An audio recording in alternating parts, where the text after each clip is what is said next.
संविधानाचा महामानव डॉक्टर बाबासाहेब आंबेडकरांना वंदन करण्याचा उत्सव हा प्रजासत्ताकाचा समान हक्क आणि मूलभूत अधिकाराच्या प्राप्तीचा उत्सव हा भारतीय लोकशाहीचा स्वातंत्र्य, समता, बंधुता आणि न्याय ही तत्त्वे रुजवण्याचा उत्सव हा भारतातील प्रत्येक नागरिकाचा, तुमचा, माझा आणि आपल्या सर्वांचा.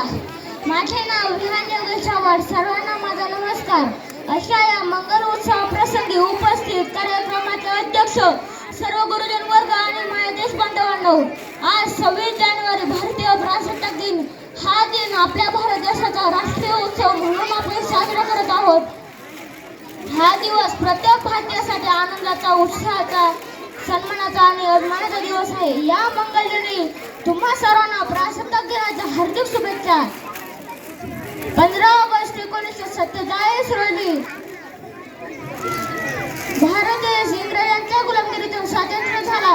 पण स्वातंत्र्य मिळाल्यानंतर देशाला खरी गरज संविधानाची होती. कारण कोणत्याही देशाचा कारभार चालवण्यासाठी मजबूत संविधानाची गरज असते. संविधानाशिवाय देशाचा राज्यकारभार सुरळीतपणे चालणार नव्हता. आपल्या देशात सर्वांना सुख, समाधानी, शांततेत जगता यावे म्हणून संविधान निर्मितीचे महान कार्य सुरू झाले. महामानव डॉक्टर बाबासाहेब आंबेडकर यांच्या अध्यक्षतेखाली मसुदा समिती नेमली गेली. या समितीचे अध्यक्ष डॉक्टर बाबासाहेब आंबेडकर होते.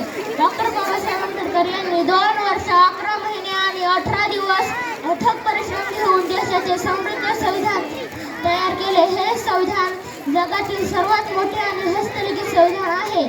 26 नोव्हेंबर 1949 रोजी संविधानाचा घटनासंहितेद्वारे स्वीकार करण्यात आला. भारतीयांना संविधानाची पहिली ओळख या दिवशी झाली. त्यामुळे 26 नोव्हेंबर हा दिवस आपण संविधान दिन म्हणून साजरा करतो.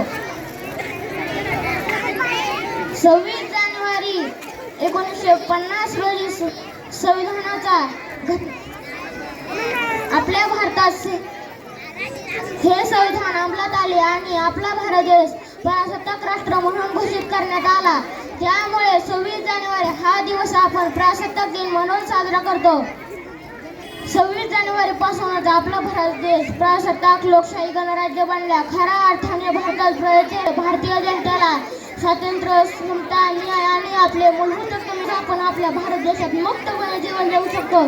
ते केवळ आणि केवळ आपल्या संविधानामुळे. चला हे समृद्ध संविधान समजून घेऊया. देशाचा राष्ट्रीय उत्सव हा प्रजासत्ताक दिन मोठ्या उत्साहात साजरा करूया. अभिवादन करूया महामानवास ज्यांनी समृद्ध संविधान निर्मिले.